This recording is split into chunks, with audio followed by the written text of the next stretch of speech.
Assalamualaikum warahmatullahi wabarakatuh.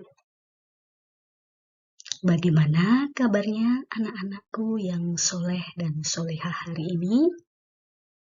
Tetap semangat, salam sehat selalu ya.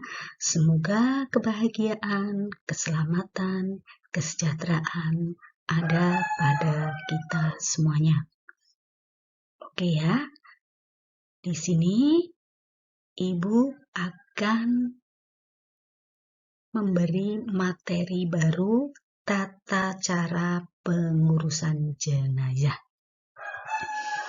Oke ya, mari kita simak bersama slide-nya.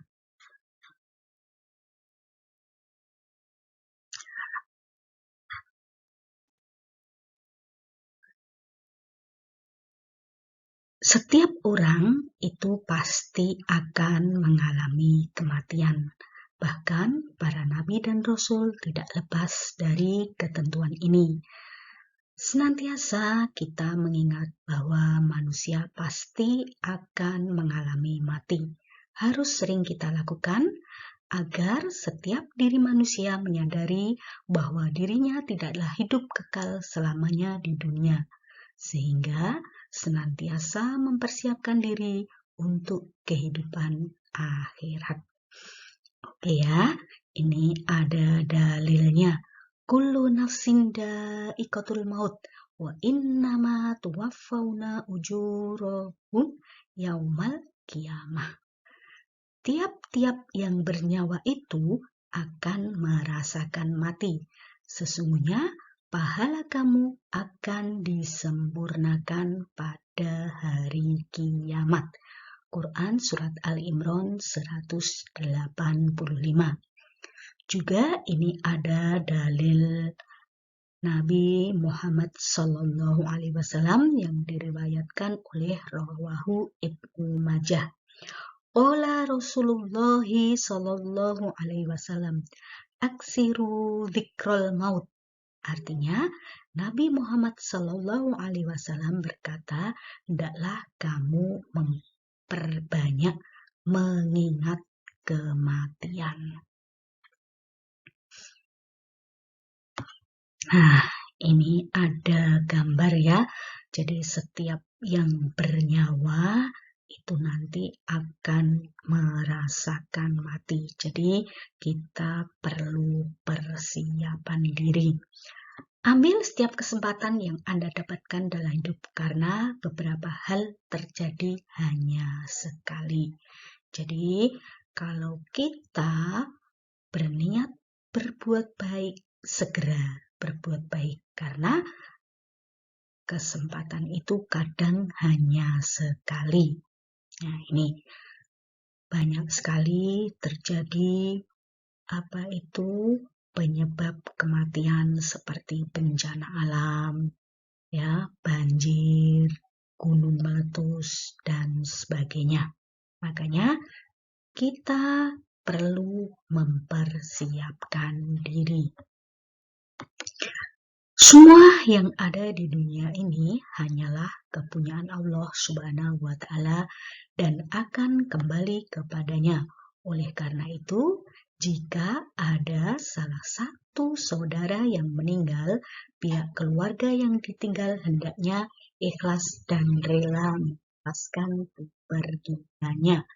Ya, firman Allah, innalillahi wa inna ilaihi roji'un. Sesungguhnya kami milik Allah dan kepadanya lah kami kembali. Ini terdapat dalam surat Al-Baqarah ayat 156.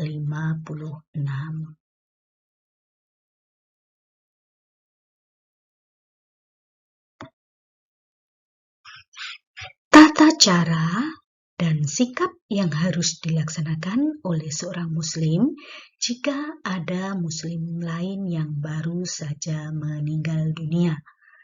Yang pertama, menutup atau memejamkan mata. Yang kedua, menutup mulutnya yaitu dengan mengikat dagu dan kepalanya. Yang ketiga, menutup badannya dengan kain agar auratnya tidak terlihat. 4. Diperbolehkan mencium sebagai tanda duka cita. Yang kelima, memberitahu keluarga, kerabat, dan teman-temannya agar mereka segera mengurus, mendoakan, dan mensolatkannya. Nah, ini ya, tidak boleh melukainya sebagaimana tidak melukai badan orang yang masih hidup. Yang ketujuh, tidak boleh mencelanya, ya. Yang kedelapan, membayar hutang. Hutang siapa ini? Hutang yang meninggal dunia saudaranya, ya. Nah, ini membayar hutang merupakan hal yang harus diutamakan. Rasulullah SAW bersabda yang artinya dari Abu Hurairah, Rasulullah SAW bersabda, diri orang mukmin itu tergantung atau tidak sampai ke hadrat Allah karena utangnya hingga utang itu dibayar. Hadis riwayat Tirmidzi.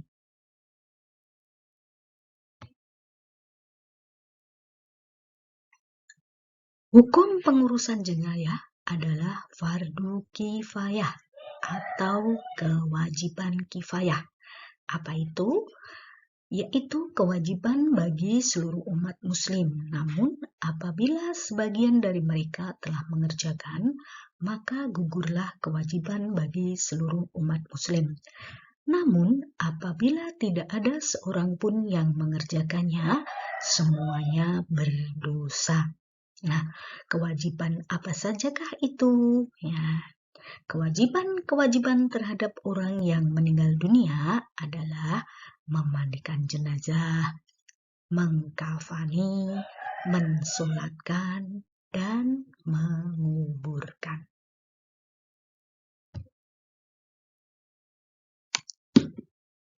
Ini yang pertama, kita akan membahas tentang memandikan jenazah.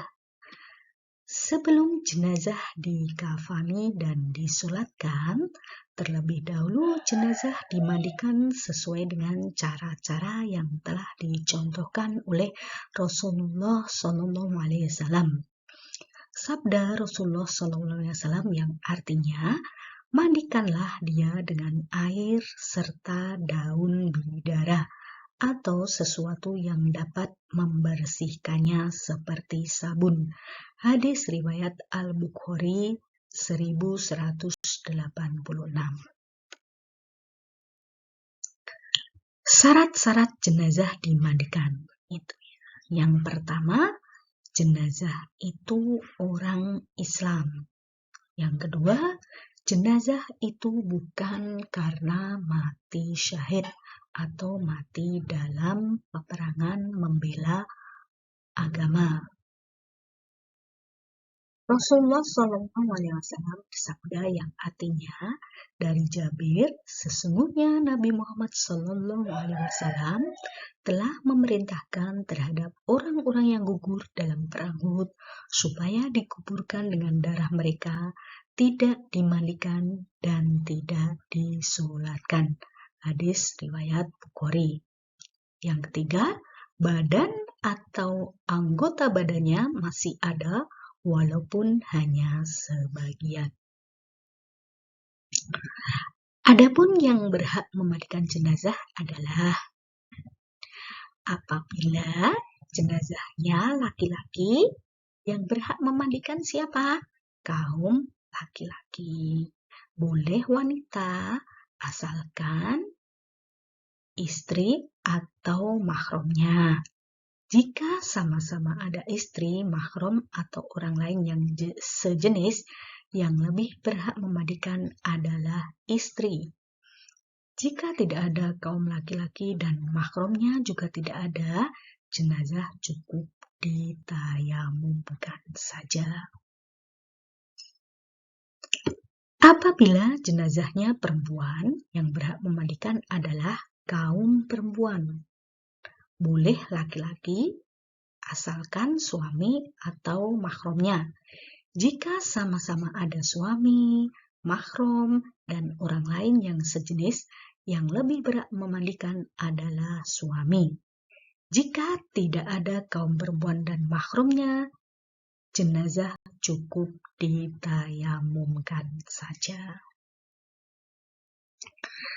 Apabila jenazahnya anak-anak, yang lebih berhak memandikan adalah boleh kaum laki-laki, boleh kaum perempuan. Cara memandikan jenazah. 1. Jenazah ditempatkan di tempat yang terlindung dari panas matahari, hujan, atau pandangan orang banyak. Selain yang memandikan dan yang membantu memandikan dilarang melihat. Yang kedua, jenazah dibaringkan di tempat yang tinggi seperti ranjang atau balai-balai. Yang ketiga, memulainya dengan membaca basmalah.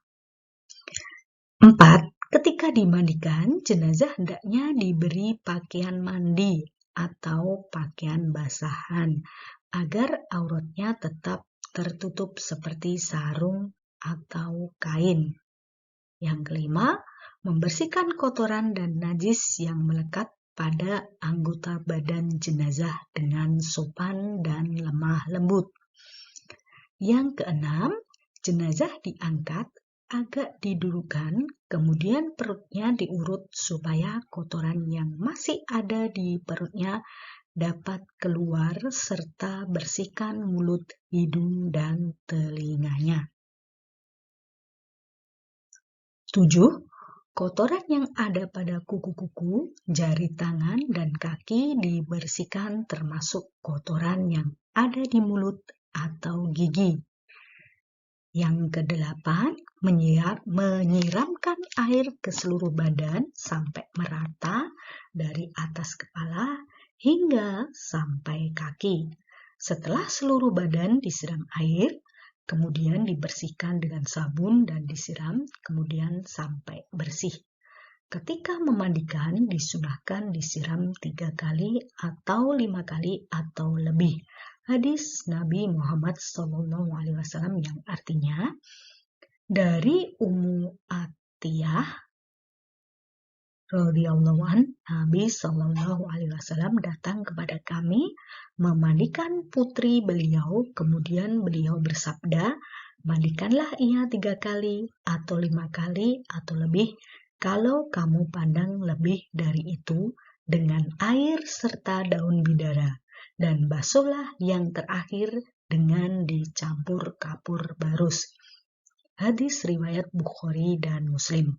Pada riwayat lain, mulailah dengan bagian badannya yang kanan dan anggota wudhu dari jenazah tersebut. Yang kesembilan, setelah jenazah selesai dimandikan, kemudian dirapikan rambutnya serta diwudukan sebagai wudhu biasa. Kemudian badannya dikeringkan dengan memakai handuk. Hal-hal yang perlu diperhatikan dalam mengkafani jenazah. 1. Kain kafan diperoleh dengan cara yang halal, yakni diambilkan dari harta peninggalan jenazah. Jika ia meninggalkan harta, jika tidak meninggalkan harta, yang wajib menyediakan kain kafan adalah keluarga terdekatnya. Jika tidak mampu, yang wajib menyediakan kain kafan adalah orang Islam yang mampu. Yang kedua, kain kafan harus dalam keadaan baik, tetapi tidak boleh berlebihan, tidak dari jenis kain mewah dan mahal harganya. Rasulullah SAW bersabda yang artinya, janganlah kamu berlebih-lebihan atau memilih kain yang mahal-mahal untuk kafan, karena sesungguhnya kafan itu akan hancur dengan segera. Hadis riwayat Abu Daud. Terus yang ketiga, laki-laki dikafani 3 lapis kain kafan, sedangkan perempuan 5 lapis kain kafan. Dalam hadis diterangkan yang artinya dari Aisyah radhiyallahu anhu bahwa Rasulullah sallallahu alaihi wasallam dikafani dengan 3 lapis kain putih bersih yang terbuat dari kapas, tidak ada di dalamnya baju maupun surban. Mutafakun alaih. Yang keempat, bagi jenazah wanita, 5 lapis kain kafan tersebut terdiri dari kain bawah atau kain basahan, baju, tutup kepala, kerudung, dan kain yang menutupi semua badannya. Hal yang dijelaskan dalam hadis yang artinya dari Laila binti Kanif berkata, saya adalah salah seorang yang turut memandikan Ummi Kulsum binti Rasulullah SAW ketika wafatnya. Yang mula-mula diberikan Rasulullah SAW kepada kami adalah kain basahan, kemudian baju, kemudian tutup kepala, lalu kerudung, dan sesudah itu dimasukkan ke dalam kain yang lain yang menutup sekalian badan. Sedangkan Rasulullah SAW berdiri di tengah pintu membawa kafannya dan memberikannya kepada kami sehelai-sehelai.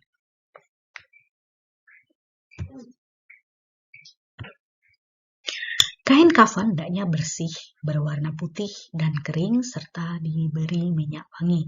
Rasulullah SAW bersabda yang artinya, berpakaianlah kamu dengan pakaianmu yang berwarna putih, karena pakaian putih itu merupakan pakaian terbaikmu, dan kafanilah mayat kamu dengan kain putih itu. Hadis riwayat Tirmidzi.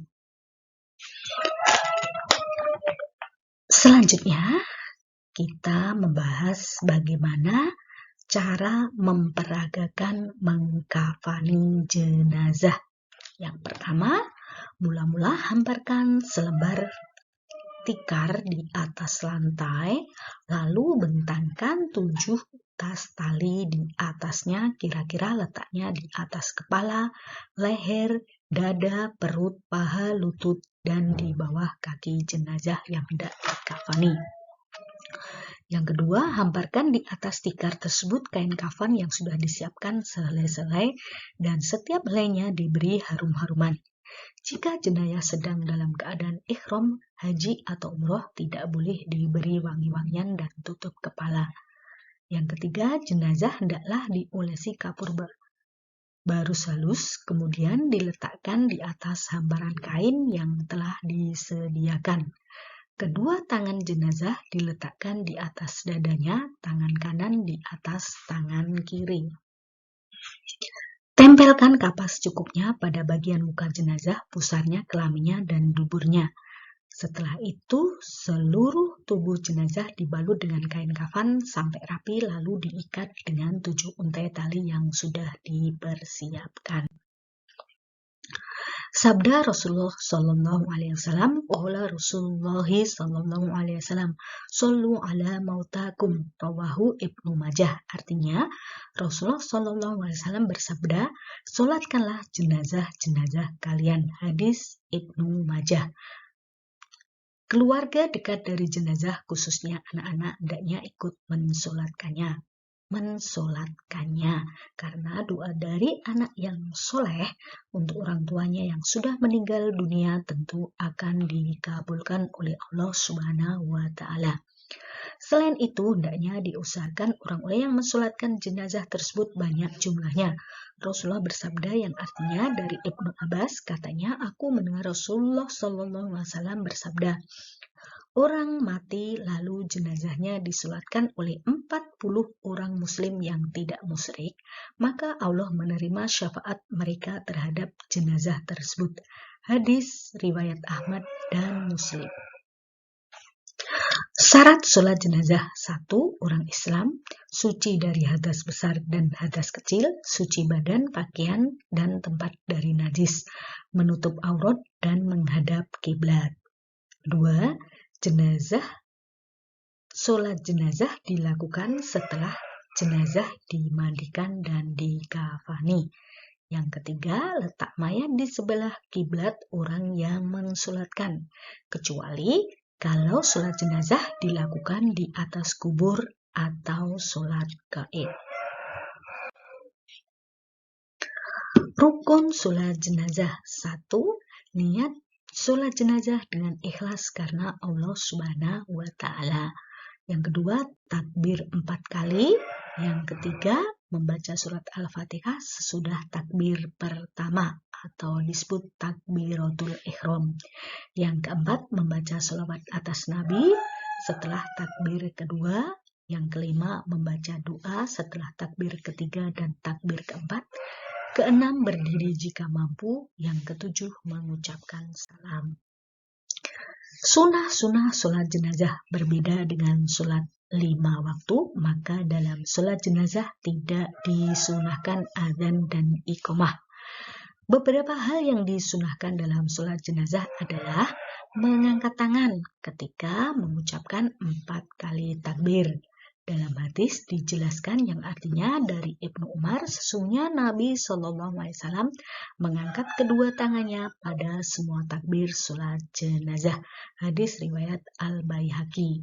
Yang kedua, isror, yaitu merendahkan suara bacaan sholat. Yang ketiga, membaca ta'awud. A'udzubillahi minasyaitonirrajim. Beberapa hal tentang sholat jenazah. 1. Sholat jenazah boleh dikerjakan secara munfarid tetapi sebaiknya secara berjamaah. Bila sholat jenazah dilakukan secara berjamaah, hendaknya diusahakan agar makmumnya terdiri dari 3 shaf atau baris. Setiap shaf minimal 2 orang. Rasulullah SAW bersabda yang artinya, orang mukmin yang mati lalu disolatkan oleh segolongan kaum muslimin sampai mereka itu 3 shaf, tentulah diampuni dosanya. Hadis riwayat 5 ahli hadis selain An-Nasa'i. Yang kedua, wanita yang beragama Islam boleh dan sah mensolatkan jenazah. Yang ketiga, jika jenazah yang disolatkan ada di tempat sholat, perhatikan hal-hal berikut ini. 1. Jenazah diletakkan di depan orang yang mensolatkan atau imam dengan posisi jenazah, kepalanya di utara, badan dan kakinya menjulur lurus ke selatan. Yang kedua, bila jenazahnya laki-laki, maka yang mensolatkan atau imam hendaknya berdiri menghadap jenazah sejajar dengan kepalanya. Tetapi jika jenazahnya perempuan, imam berdiri sejajar dengan bagian tengah badan jenazah. Yang ketiga, jika jenazahnya banyak, terdiri dari laki-laki dan wanita, maka cara mensolatkannya boleh sekaligus dengan ketentuan jenazah laki-laki diletakkan lebih dekat dengan yang mensolatkan atau imam, sedangkan jenazah wanitanya lebih dekat ke kiblat. Yang keempat, sholat jenazah dikerjakan sesuai dengan urutannya sebagai mana tercantum dalam rukun sholat.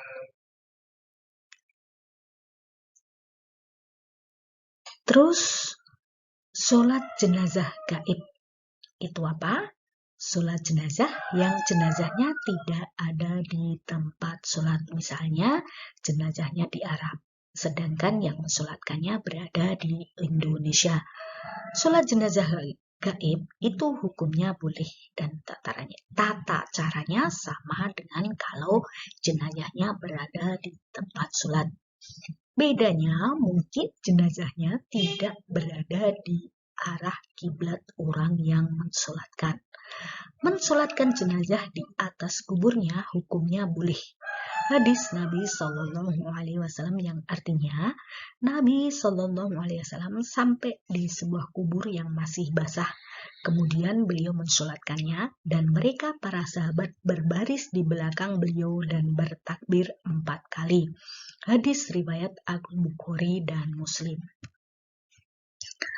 Tata cara sholat jenazah. Sebelum mengerjakan sholat jenazah, kita hendaknya mengambil air wudhu sebagaimana mengerjakan sholat fardu.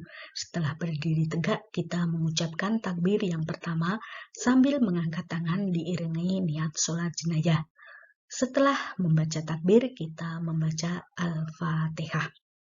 La sholata liman lam yaqra'u bi Fatihatil kitab. Tidak sah sholat orang yang tidak membaca surat Al-Fatihah. Hadis riwayat Muslim. Setelah membaca surat Al-Fatihah, kita takbir kedua. Allahu Akbar. Setelah takbir kedua, kita membaca sholawat Nabi. Allahumma sholli ala Muhammad. Ya Allah, berilah sholawat atas Nabi Muhammad. Bacaan sholawat lebih utama dibaca yang lengkapnya. Allahumma sholli ala Muhammad wa ala ali Muhammad kama shollaita ala Ibrahim wa ala ali Ibrahim wa barik ala Muhammad wa ala ali Muhammad kama barakta ala Ibrahim wa ala ali Ibrahim fil alamina innaka hamidum majid. Artinya, ya Allah, limpahkanlah sholawat atas Nabi Muhammad dan keluarganya, sebagaimana Engkau telah melimpahkan rahmat kepada Nabi Ibrahim dan keluarganya. Limpahkanlah berkah kepada Nabi Ibrahim dan keluarganya. Sesungguhnya di seluruh alam Engkau adalah Tuhan yang maha terpuji dan maha mulia. Bacaan sholawat yang lebih utama sebagai berikut. Oh ya, tadi sudah ya, lebih lengkap. Setelah membaca sholawat Nabi, kita takbir ketiga, Allahu Akbar. Setelah takbir ketiga, kita membaca doa. Allahumma gfir lahu warhamhu wa'afihi wa'fu'anhu. Ya Allah, ampunilah dia, kasihanilah dia, sejahterakanlah dia, dan maafkanlah dia. Doa lebih utama dibaca Allahumma gfir lahu warhamhu wa'afihi wa'fu anhu wa akrim nuzulahu wa wasi' madkhalahu wa ghasilhu bil ma'i wa salji wal barad wa nakkihi minal khotoya kama yunaqqas sabul abyadu minad danas wa abdilhu daron khairan min darihi wa ahlan khairan min ahlihi wa zawjan khairan min zawjihi wa qnihi fitnatal qabri wa adzaban nar.